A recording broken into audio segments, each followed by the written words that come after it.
우리가 하나님을 믿는다는 의미 중에 하나는 하나님은 하나님을 믿는 자에게 정말 복을 주신다는 것을 믿는 것입니다. 시편 144편은요, 하나님을 믿는 자에게 주시는 복이 무엇인지를 우리에게 잘 알려주고 있는 말씀 가운데 하나입니다. 하나님을 믿는 자에게 주시는 복이 무엇인지 오늘 본문 12절부터 15절까지 보면 잘 나와 있습니다. 12절부터 보겠습니다. 우리 아들들은 어리다가 장성한 나무들과 같으며 우리의 딸들은 궁전의 양식대로 아름답게 다듬은 모퉁이 돌과 같으며 우리의 곳간에는 백곡이 가득하며 우리의 양은 들에서 천천과 만만으로 번성하며 우리의 수소는 무겁게 실었으며 또 우리를 침노하는 일이나 우리가 나아가 막는 일이 없으며 우리 거리에는 슬피 부르짖음이 없을진데 이러한 백성은 복이 있나니 여호와를 자기 하나님으로 삼는 백성은 복이 있도다. 이 말씀이 아멘이시죠? 하나님을 믿는 하나님의 백성들에게 하나님께서 이와 같은 복을 주시겠다고 말씀하십니다. 그런데 오늘 본문 말씀 중에 가장 중요하고 또 우리가 평생에 마음에 새겨야 할 말씀은 15절 말씀입니다. 그것이 무엇입니까? 여호와를 자기 하나님으로 삼는 백성은 복이 있도다. 복 중의 복은 하나님이 나의 하나님 되심의 복이라는 것입니다. 여러분, 이 말씀 그대로 믿으십니까? 이 말씀을 신약식으로 바꾸어서 표현하면 예수님을 나의 주님으로 삼는 사람이 복이 있다는 말입니다.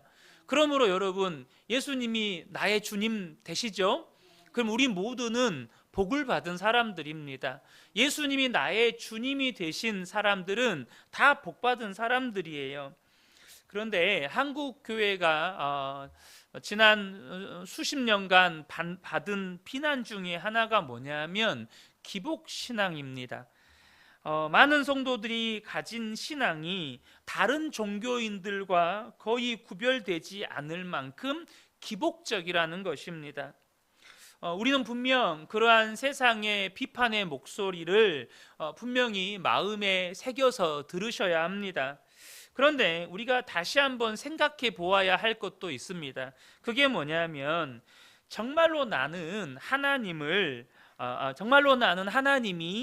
하나님을 믿는 자들에게 복을 주시는 하나님이시라고 믿고 있느냐는 것입니다.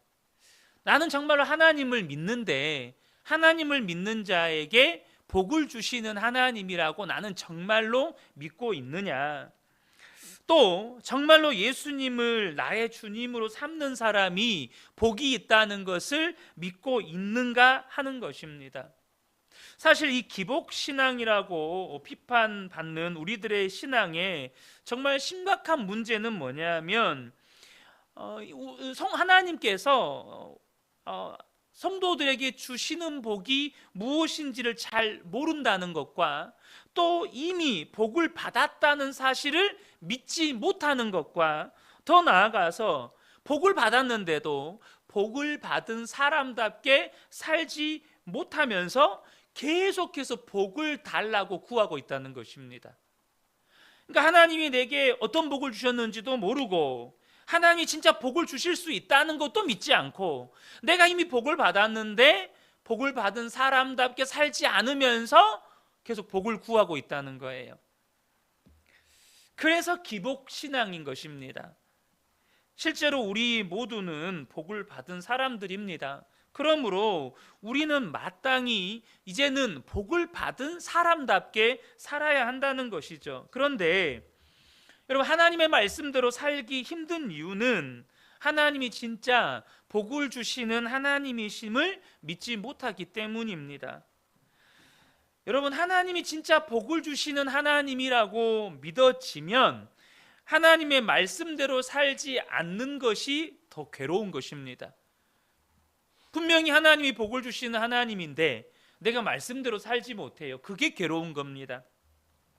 많은 그리스도인들이 세상의 성공이 부럽고 여전히 세상이 좋아 보이는 믿음의 갈등을 겪고 있는 것은 하나님이 이미 내게 복을 주셨고 그 복이 세상 그 무엇과도 비교할 수 없을 만큼 좋은 것이라는 사실을 믿지 못하고 있다는 말입니다. 여전히 세상 성공이 부럽고 세상이 좋아요. 계속해서 끊임없이 갈등 속에 살아요. 그 말은 아직도 하나님께서 내게 주신 복이 뭔지도 모르고 또 그 복이 세상 그 무엇과도 바꿀 수 없는 것임을 안 믿고 있다는 거예요. 예수를 읽는 시간이라는 책을 쓴 일본인 목사님이 계시는데 이 목사님이 평신도 때, 그러니까 20대 때 소니라는 회사를 다녔습니다. 여러분 한때 소니는 세계적인 회사였잖아요. 우리나라 소위 말해서 전자제품도 삼성 이전에 소니 제품을 많이 쓰셨던 분들이 있잖아요. 그런데 친구 삼촌이 야쿠자라는 이야기를 듣고 크리스마스 파티 때 그 삼촌을 초청하기로 했습니다. 왜냐하면 그 야쿠자 삼촌에게 전도를 하기 위해서였습니다. 그런데 이 크리스마스 파티 때 삼촌을 만났는데 삼촌을 만나자마자 그냥 위압감이 느껴지더라는 거예요. 악수를 하는데 새끼손가락 마디가 잘려 있는 거예요. 그러니까 이 야쿠자 세계에는 뭔가 잘못을 하거나 실수를 하면 이렇게 손가락 마디를 하나씩 이렇게 자른다고 합니다. 그래서 실제로 길에서 차가 꽉 막혀 있을 때 누가 차에서 손을 내미는데 그 손가락 마디가 잘려 있는 것을 보면 거의 앰뷸런스가 지나가는 것처럼 차끼리 이게 갈라진다 그래요. 그런 위압감을 느끼는 거죠. 게다가 함께 온 여자친구도 어찌도 그렇게 미인이고 또 이 삼촌은 화술도 좋고 유머 감각도 있고 심지어 그날 저녁 식사 비용도 삼촌이 다 된 거예요. 그러니까 야쿠자 삼촌을 전도하러 갔다가 야쿠자 삼촌에게 반해버린 거예요. 그래서 나중에는 나중에 모임이 끝나고 나중에 이 야쿠자에게 도움을 받을 일이 있을지도 모르는데 명함을 안 받은 것이 그렇게 후회가 되더라는 거예요. 여러분, 우리가요 만왕의 왕이신 하나님, 창조주 하나님을 믿고 하나님의 자녀가 되었다고 믿으면서도 때로는 세상이 부럽고 때로는 세상이 커 보이는 이유가 뭐냐면 하나님이 내게 복을 주셨고 그 복이 세상 어떤 것보다 비교할 수 없을 만큼 좋은 것임을 온전히 깨닫지를 못하고 믿지를 못하고 있다는 것입니다. 오늘 본문의 저자인 다윗은요 하나님이 복을 주시는 하나님이신 것을 분명하게 고백하고 있습니다. 아니 심지어 하나님을 자기 하나님으로 삼는 백성은 복이 있다고 선언합니다. 어떻게 그럴 수가 있었을까요? 그 이유는 그가 함께 계시는 하나님을 분명하게 붙잡고 살았기 때문이에요. 지금 살아계셔서 나와 함께 계시는 하나님을 믿음으로 분명하게 바라보고 살았기 때문입니다. 쉽게 말하면 하나님을 바라보는 믿음의 눈이 열린 사람이기 때문이에요. 오늘 이 시편 144편은요 전쟁터에서 쓴 시입니다.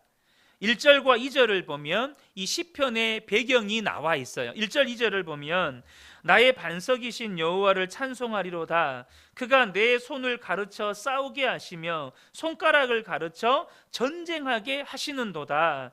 여호와는 나의 사랑이시요 나의 요새이시요 나의 산성이시요 나를 건지시는 이시요 나의 방패이시니 내가 그에게 피하였고 그가 내 백성을 내게 복종하게 하셨나이다. 여러분 지금 다윗은 이 시편 144편을 전쟁터에서 기록했다는 것을 우리가 알 수 있어요. 그런데 여러분 이 전쟁터가 어떤 곳입니까? 죽음의 위험에 수시로 노출되는 살벌한 곳입니다. 나를 죽이려고 달려드는 적들을 마주해야 하는 곳이에요. 얼마나 두렵겠습니까?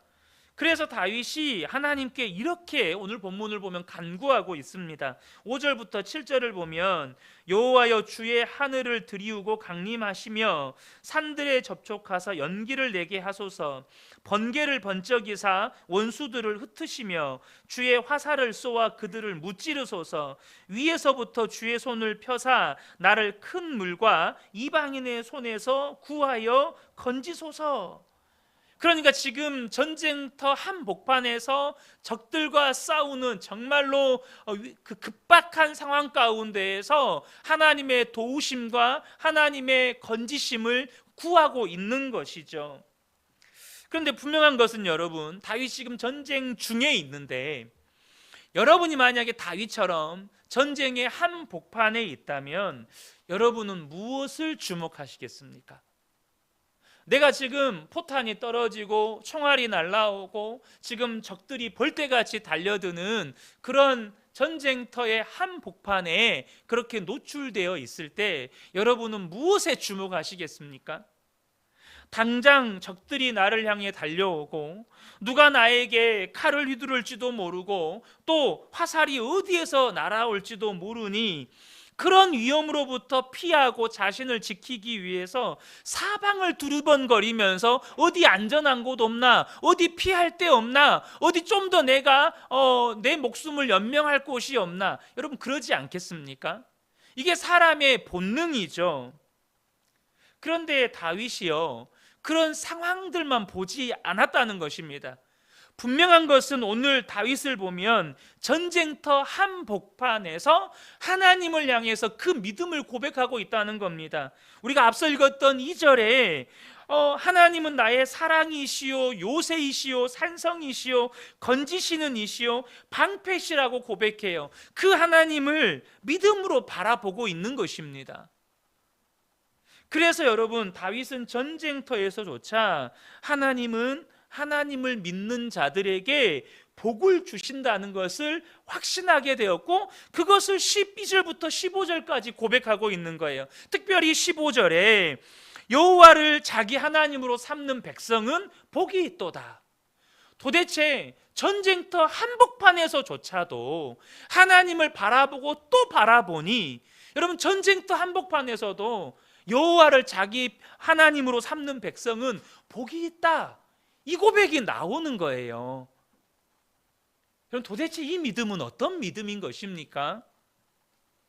그러면 여러분, 다윗은 도대체 어느 정도로 하나님이 복을 주신다는 사실을 믿었습니까?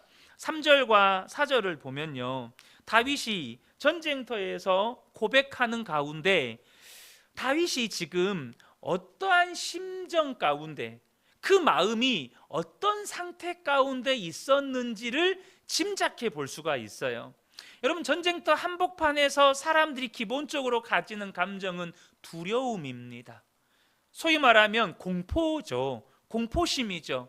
그런데 3절 4절의 다윗의 고백을 보면 여호와여 사람이 무엇이기에 주께서 그를 알아주시며 인생이 무엇이기에 그를 생각하시나이까. 사람은 헛것 같고 그의 날은 지나가는 그림자 같으니이다. 여러분, 여기서 지금 다윗의 심경, 여러분 어떤 것 같습니까? 죽음의 두려움 앞에 두려워하며 공포에 떠는 것 같습니까? 아니면 나를 이처럼 사랑하시고 나에게 이와 같은 복을 주시는 하나님의 은혜 앞에 하나님의 사랑에 감격하고 감동스러워하는 것 같습니까? 지금 다윗은요, 분명 전쟁 중에 하나님께 나를 구원해 달라고 기도하고 있어요. 그런데도 다윗의 심경은 공포나 두려움에 사로잡혀 있지 않다는 것입니다. 자신에게 복을 주시는 하나님으로 인하여서 그 마음이 너무나도 감격하고 감동하고 있다는 거예요. 사람이 무엇이기에 주께서 그를 알아주시며 인생이 무엇이기에 그를 생각하시나이까. 여기서 그는 누구죠? 다윗 자신입니다. 도대체 내가 누구간데 이렇게 나를 알아주시고 나를 이렇게 생각해 주십니까? 도대체 그 마음이 얼만큼 하나님의 감동에 사로잡혔으면 전쟁터 한복판에서도 이와 같은 감격과 감탄의 고백이 흘러나오느냐는 거예요. 여러분, 이게 믿음입니다. 이것이 믿음이에요. 다윗이 그런 믿음을 가지고 있었기 때문에 어떤 상황에서도 두려워하지 않고 하나님의 말씀대로 담대히 나아갈 수 있었다는 것입니다. 많은 성도들이 하나님을 믿는다고 하잖아요. 근데 여러분, 그 믿음의 내용을 보면 사실요, 정말 상상을 초월한 것입니다. 우리의 믿음의 내용이 뭐죠? 우주 만물을 창조하시고 다스리시는 하나님, 역사를 주관하시는 하나님, 알파와 오메가 처음과 끝이 되시는 하나님이 내 아버지가 되셨다는 거예요. 여러분, 아주 상식적으로 우리 아버지가 어제 그냥 심심풀이로 그 편의점에서 로또를 하나 긁었는데 1등에 당첨이 된 거예요. 내가 아니고 우리 아버지가 로또를 긁었는데 1등에 당첨이 된 거예요. 당첨금이 30억이래요. 여러분, 기분 좋아요? 안 좋아요? 내가 당첨된 거 아니고 우리 아버지가 당첨된 거예요. 여러분, 아버지가 30억 로또에만 당첨됐다 해도요, 내가 당첨된 것처럼요, 좋아서 어찌할 바를 몰라요. 우리가 하나님을 믿는다고 하는 건 여러분, 그런 수준이 아닙니다. 우주 만물을 창조하시고 역사를 주관하시고 알파와 오메가가 되시는 그 하나님이 내 아버지가 되셨다는 거예요. 그런데 그렇게 하나님을 믿는다고 하는데 입에서는 힘들다, 죽겠다, 짜증난다, 괴롭다, 이런 탄식을 달고 살아요. 그 말은 그 하나님이 내 아버지가 되셨다는 것을 아직도 온전히 믿지를 못하고 있다는 뜻입니다. 내 아버지가 창조주 하나님이신 거, 내 아버지가 역사의 주관자시라는 거, 내 아버지가 알파와 오메가가 되신다는 것이 내게 실제가 되지 않았다는 거예요. 성도님들 중에는 예수님을 믿었지만 복받은 것은 없다고 생각하는 분들이 의외로 많습니다. 내가 예수를 믿었는데 복받은 건 별로 없어. 여러분, 저와 여러분이 예수 믿고 받은 복이 무엇인지를 정확히 아셔야 합니다. 우리가 도대체 예수 믿고 무슨 복을 받았습니까? 돈입니까? 성공입니까? 세상의 명예입니까? 그런 것이 아닙니다. 우리가 받은 복이 뭡니까? 인간의 어떤 수고와 노력으로도 해결할 수 없는 모든 죄가 사함받은 복입니다. 인간이요, 평생을 돈을 벌어서 하나님께 갖다 바쳐도 해결될 수 없는 그 죄가 사함받은 복이에요. 영원한 하나님 나라의 백성이 되는 복입니다. 여러분, 우리가 살아가는 이 세상이, 이 땅이 아무리 화려하고 아무리 좋은 것이 많아 보여도 정말로 저와 여러분이 나도 저런 곳에서 한번 살아보고 싶다, 아니 저런 곳에 가서 한번 그냥 하루 이틀 있다만 와보고 싶다, 이런 마음이 들지라도요, 우리 주님이 다시 오시는 그날에 지금 우리가 보는 이 세상은 다 안개처럼 사라지고 새하늘과 새 땅으로 다시 단장하게 됩니다. 그 영원한 하나님의 나라에 우리가 백성이 되었다는 겁니다. 그리고 우리에게는 하나님의 성령을 주셔서 항상 예수 그리스도와 함께 살게 해주셨습니다. 하나님이신 예수님이 우리 안에 거하는 복을 받았다는 거예요. 이런 엄청난 은혜와 복을 예수 믿으면 다 받는 것입니다. 그러므로 우리가 불평하고 원망하고 무기력하고 감동 없이 나는 예수는 믿지만 복 받은 것은 별로 없어, 그러고 있다면 복을 못 받은 것이 아니고 믿음이 없는 겁니다. 복을 못 받은 게 아니에요. 복이 뭔지를 모르는 믿음이 없는 거예요. 내가 지금 세상 무엇과도 바꿀 수 없는 복을 받았다는 것을 믿는 믿음이 없는 것입니다. 이스라엘 백성들이 그랬다니까요. 여러분, 이스라엘 백성들이요, 애굽에서 400년 종살이 하다가 하나님의 놀라운 은혜로 구원을 받습니다. 그들이 출애굽할 때 어떤 은혜를 받았습니까? 애굽에서의 10가지 재앙, 또 하나님께서 홍해를 가르시고 마른 바닥을 밟고 건너게 하셨습니다. 그들을 뒤쫓아오는 애굽의 군대가 그들이 보는 눈앞에서 다 물에 빠져 죽게 만드셨습니다. 낮에는 구름 기둥과 밤에는 불 기둥으로 그들과 함께 하셔서 그들을 인도하셨고, 목이 마를 때 반석에서 물을 나게 하셔서 마시게 하셨습니다. 이런 엄청난 은혜와 복을 받았습니다. 여러분이 만약에 이 시대에 그런 은혜를 받았다면, 그런 놀라운 구원을 경험했다면 여러분 어떨 것 같습니까? 아마도 여기 계신 모든 분들이 하나님, 저는 이제 더 이상 그 어떤 것도 염려하지 않고 살겠습니다. 하나님, 전 절대 세상 바라보고 세상 성공, 세상 명예 추구하면서 살지 않겠습니다. 하나님이 함께 하시니 그 어떤 것도 두려워하지 않겠습니다. 저는 이제 오직 하나님 말씀만 순종하며 살겠습니다. 여러분 이러지 않겠습니까? 근데요, 이스라엘 백성들이 며칠 못 가서 어떻게 했는지 아세요? 시편 78편 19절 20절 보면 그뿐 아니라 하나님을 대적하여 말하기를, 하나님이 광야에서 식탁을 베푸실 수 있으랴.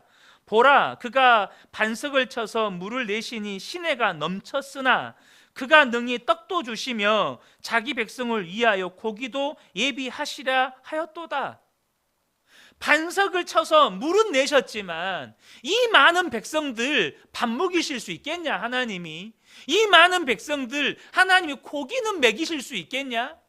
물은 먹이실 수 있을란가 몰라도 밥은 못 먹이신다, 고기는 못 주신다, 그랬단 말이에요.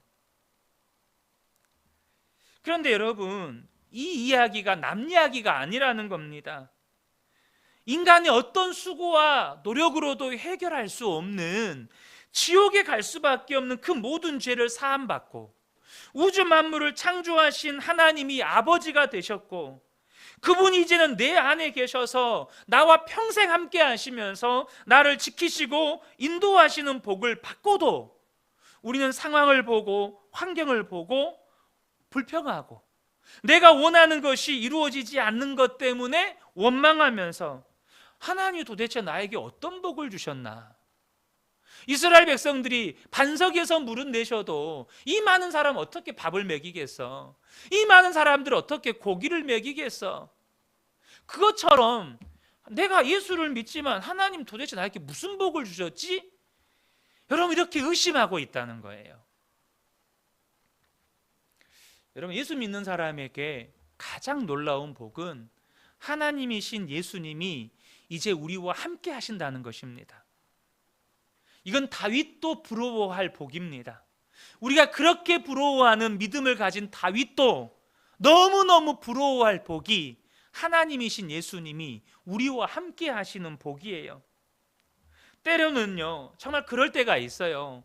하나님이 내게 복을 주셨다는 것이 도무지 믿어지지 않을 만큼 어떤 어려움이나 고난이 우리에게 닥쳐오기도 합니다. 이번 주일이었나요? 여러분, 인생의 위기가 내 힘으로 해결할 수 있는 위기도 있지만 내 힘으로 해결하지 못하는, 내가 참아도 안 되고 인내해도 안 되고 이 방법 써봐도 안 되고 저 방법 써봐도 안 되는 여러분 그런 위기들이 있어요. 그런 위기 앞에 서면 정말 그런 생각 든다니까요. 도대체 하나님께서 내게 어떤 복을 주셨지? 이런 의심이 들 수도 있습니다. 그런데 여러분, 우리가 그런 일을 만나더라도 정말 생각해 보셔야 할 것이 있어요. 그게 뭐냐면 예수 믿는 것 때문에 고난당하고 사람들에게 무시당하고 조롱당하고 온갖 손해를 보며 사는 이들이 나뿐만은 아니라는 거예요. 이런 이들이 기독교 역사 속에서 수없이 많았습니다. 그런데 더 놀라운 것은 그럼에도 불구하고 여전히 예수님을 믿고 여전히 하나님께 감사하고 여전히 하나님을 찬송하고 여전히 십자가 복음을 전하는데 심지어 죽음을 당하는 것조차 두려워하지 않고 오히려 고난받는 것을 기뻐하는 사람들이 있었다는 거예요. 도대체 이 사람들은 어떤 사람들입니까? 도대체 이 사람들은 뭐라고 설명해야 되죠? 분명한 것은 정말로 예수님을 믿고 복을 받은 사람들은 이미 내가 복을 받았다는 것과 예수님이 나의 주님 되신 것이 최고의 복이라는 분명한 확신을 가지고 있었다는 것입니다. 나는 이미 복을 받았다. 예수님이 나의 주님 되신 것보다 더 큰 복이 없다. 이걸 분명하게 믿고 살았다는 거예요. 무엇보다 여러분, 복이 없는 사람은요, 그 사람의 말과 행동에서 복이 없는 사람의 티가 납니다. 그 사람의 말과 행동에서 복이 없는 사람의 티가 나요. 오늘 본문 8절을 보면요, 그들의 입은 거짓을 말하며 그들의 오른손은 거짓의 오른손이니이다. 여러분, 그 사람이 복이 있는지 없는지를 알려면 그 사람이 지금 얼마나 많은 재물을 소유하고 있고 이 땅에서 무엇을 누리고 있는지를 보시면 안 돼요. 그럼 뭘 보셔야 되냐? 그 사람의 생각, 평상시의 그 생각, 그 사람의 평상시의 말과 행동을 보셔야 합니다. 복 없는 사람은 그 입에 무엇이 있어요? 거짓이 있어요. 그 행동이 거짓이에요. 위선이라는 것입니다. 그 오른손이 거짓의 오른손이에요. 그의 말과 행동이 다 거짓이에요. 그래서 복이 없는 사람은 그 사람의 생각, 그 사람의 말, 그 사람의 행동에서 여러분 티가 나요. 반면에 복이 있는 사람은요, 형편이 아무리 어려워도 그 생각과 말과 행동에서 복이 나타나요. 9절 말씀입니다. 하나님이여, 내가 주께 새 노래로 노래하며 10줄 비파로 주를 찬양하리이다. 여러분, 다윗이 지금 전쟁 중에 있습니다. 근데 전쟁 중에 있는데 아이고 나 죽겠다, 아이고 나 힘들다, 나 정말 여기서 도망쳐야겠다, 내가 전쟁터에 있을 사람이 아니다, 도대체 누가 나를 전쟁터에 이끌어 왔냐, 도대체 하나님은 나를 왜 이 전쟁터에 보냈냐, 이게 아니라 하나님을 찬양했다는 거예요. 전쟁터 한복판에서 적들이 나를 죽이기 위해서 달려들고 칼과 창이 서로 부딪히고 화살이 날아오는 두려운 상황 속에서 하나님, 저는 하나님을 찬양하겠습니다, 이렇게 고백하고 있는 거예요. 그의 말에서부터 벌써 복이 있는 사람인 것입니다. 저는 우리 성도님들이 이미 복받은 분인 것을 믿으시기를 축복합니다. 그러므로 여러분의 입술의 말과 행동에서 그 복이 묻어나시기를 축복합니다. 제가 예전에도 한번 소개해드린 예화인데요, 은혜가 되어서 다시 한번 소개를 하고 싶습니다. 일반외과 여성 전문의 1호인 영락교회 민병훈 권사님의 이야기입니다. 이분이 잊을 수 없는 한 환자에 대한 이야기를 하셨는데요, 의료보험이 없던 시절에 급하게 수술해야 할 여성 환자가 병원에 찾아왔는데 문제는 이 환자에게 수술비가 없었습니다. 당시 수술비로 50만 원인데 요즘으로 치면 대략 한 500만 원 정도 되는, 10배 정도 되는 돈입니다. 그 남편이 사정을 하는 거예요. 내일 아침까지 틀림없이 수술비 가지고 올 테니 우선 입원이라도 하게 해달라. 그렇게 통사정을 하니 그렇게 입원을 시켰고 수술을 준비를 하는 겁니다. 그날 저녁에 이제 병실을 이 권사님이 도는데 내외가 나누는 대화를 듣게 되었습니다. 그런데 남편이 하는 말이 뭐냐면, 여보, 당신이 죽어야 할 것 같아 라는 거예요. 아니, 이게 무슨 말인가 가만히 들어보니까 두 내외가 예수님을 믿는 신실한 분들이었는데 수술비가 없는 거예요. 수술비가 없을 정도로 가난한 거죠. 그래서 친척 중에 수술비를 빌려줄 수 있을 만한 그런 부자이신 분을 찾아갔는데 단번에 거절하더라는 것입니다. 그러면서 하는 말이, 네가 예수를 믿지 않겠다고 약속하면 돈을 빌려주겠다고 했다는 거예요. 여러분, 아내의 목숨과 예수님을 믿는 것 얼마나 고민이 됐겠어요? 남편의 입장에서 얼마나 갈등했겠습니까? 당장 오늘 밤 수술비를 가지고 가야 내일 아침에 아내가 수술을 받을 수 있는데 그런데 여러분 그러잖아요. 거짓말로 그렇게 하겠습니다라고 하고 돈 빌려올 수도 있잖아요. 그런데 거짓말로도 예수님을 부인할 수가 없었더라는 거예요. 도저히 돈 50만 원에 예수님을 팔 수가 없어서 그냥 그대로 빈손으로 병원으로 온 거예요. 그래서 병원으로 돌아와서 아내에게 하는 말이 아무래도 당신이 죽어야 할 것 같아, 이 말을 했다는 것입니다. 여러분 그때 남편의 심정이 어땠겠어요? 그런데 아내는 또 어떻게 거기에 대답하냐면, 여보 정말 잘했어요. 예수님을 돈 50만 원에 팔 수는 없죠. 알았다고. 이제 우리 집으로 가서 천국 갈 준비하자고. 그랬다는 거예요. 이 민병훈 권사님이 밖에서 이 이야기를 듣다가 세상에 어떻게 이런 사람들이 있나 하고 병실에 들어가서 내가 밖에서 대략 사정을 들었는데 내가 내일 수술해 드릴 테니까 형편되면 갚으세요, 그랬다는 겁니다. 수술은 잘 끝났고 그 여자 환자분도 완전히 치료를 받았습니다. 그리고 한참 뒤에 그 내외가 과일 상자를 들고 병원에 찾아온 것입니다. 원장님 참 오랫동안 기다려 주셨지요. 저희들이 너무 늦게 왔습니다. 이제야 수술비를 마련했습니다. 그렇게 인사를 하더라는 것입니다.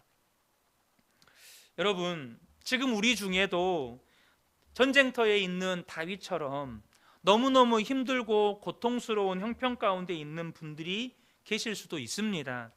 그런데 저와 여러분이 그럴지라도 반드시 믿으셔야 할 것이 있습니다. 뭡니까? 예수 믿은 사람들은 이미 복받은 사람들이라는 거예요.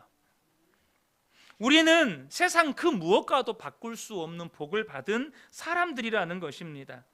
중요한 사실은요, 내가 복을 받았다는 사실을 믿어야 복받은 사람답게 살 수 있다는 겁니다. 내가 복을 받았다는 걸 믿지 않는데 어떻게 복받은 사람처럼 살 수 있겠어요? 막말로 여러분 돈 있는 사람이 돈 있는 사람처럼 사는 거예요. 돈 없는 사람은 돈 있는 사람처럼 못 살아요. 내가 복 받았다는 걸 정말 믿어야 복 있는 사람처럼 사는 거예요. 그리고 하나님께서 약속하신 것을 이루실 수가 있는 것입니다. 우리가 너무 잘 아는 시편 1편은 복 있는 사람에 대한 이야기가 나옵니다. 여러분 복 있는 사람, 복 받은 사람은 어떻게 사는 겁니까? 1절부터 3절을 보면 복 있는 사람은 악인들의 꾀를 따르지 아니하며 죄인들의 길에 서지 아니하며 오만한 자들의 자리에 앉지 아니하고 오직 여호와의 율법을 즐거워하여 그의 율법을 주야로 묵상하는도다. 그는 시냇가에 심은 나무가 철을 따라 열매를 맺으며 그 잎사귀가 마르지 아니함 같으니 그가 하는 모든 일이 다 형통하리로다. 아멘입니다. 여러분 누가 주야로 하나님의 말씀을 읽고 묵상합니까? 여러분 돈이 복이라고 믿는 사람은요, 말씀 읽는 시간도 아까워요. 말씀 묵상하는 시간도 아깝습니다. 하나님 앞에 나와서 예배드리고 기도하는 시간도 아까워요. 그 시간에 돈 벌어야죠. 근데 하나님이 내게 복이라고 믿는 사람은요, 주야로 말씀을 묵상합니다. 주야로 주의 말씀을 붙잡고 살아요. 악인들의 꾀를, 세상 사람들이 살아가는 그 세상 사람들의 지혜와 지식을 따라가지 않아요. 죄인들의 길에 서지도 않고 오만한 자들의 자리에 앉지도 않아요. 그러하기 때문에 철을 따라 열매를 맺는 복을 누리는 것입니다. 여러분 복받은 사람은요, 표시가 나요. 그가 세상에서 많은 것을 소유했고 높은 자리에 올랐고 소위 성공해서 표시가 나는 게 아니고요, 그 사람의 생각과 말과 행동에서 이미 내가 복받은 사람인 것이 드러나는 것입니다. 내가 복을 받았다고 믿으니까 그렇게 말하고 그렇게 행동하는 것입니다. 여러분 예수님 당시 2000년 전이잖아요. 그 당시 예수님을 따르던 대부분의 사람들이 가난하고 정말로 힘들고 어려운 사람들이었습니다. 그런데 그런 그들에게 주님이 이런 말씀을 하셨어요. 누가복음 6장 38절을 보면 주라 그리하면 너희에게 줄 것이니 곧 후히 되어 누르고 흔들어 넘치도록 하여 너희에게 안겨주리라. 여러분, 왜 주님이 그들에게 나눠주라고 말씀하셨을까요? 그들이 많은 것을 소유했기 때문에 주라고 말씀하셨을까요? 그게 아닙니다. 그들은 복음을 들은 사람들이기 때문입니다. 하나님 나라를 소유한 사람들이기 때문이에요. 이미 복을 받은 사람이니까, 그렇게 믿으니까 주라는 것입니다. 그러면 하나님이 누르고 흔들어 넘치도록 해서 안겨줄 거라는 것이죠. 뭐가 중요한 겁니까? 내가 이미 복을 받았다고 믿는 것이 중요한 것입니다. 없는 사실을 믿으라는 게 아니에요. 이미 하나님께서 예수 그리스도를 통하여 우리에게 이루신 그것을 믿으라는 겁니다. 없는 사실 믿으라는 게 아니에요. 이미 하나님이 예수님을 통해서 우리에게 이루셨어요. 그것을 믿으라는 겁니다. 무엇보다 여러분, 예수님을 나의 주님으로 삼는 사람은 복이 있다. 여러분, 이걸 믿으셔야 합니다. 예수님은 나의 주님이시다. 그러므로 나는 복 있는 사람이다. 여러분, 이것이 성경의 일관된 메시지입니다. 사랑하는 성도 여러분, 우리는 이제 분명하게 결론 내셔야 합니다. 하나님을 믿는 자는 이미 복을 받은 백성입니다. 그러므로 저와 여러분이 이제부터 이미 복을 받은 백성이라고 믿고 생각하는 것도, 말하는 것도, 행동하는 것에서도 바로 복이 티가 나는, 복이 드러나는 그런 복된 분들 되시기를 예수님의 이름으로 축복합니다. 아멘.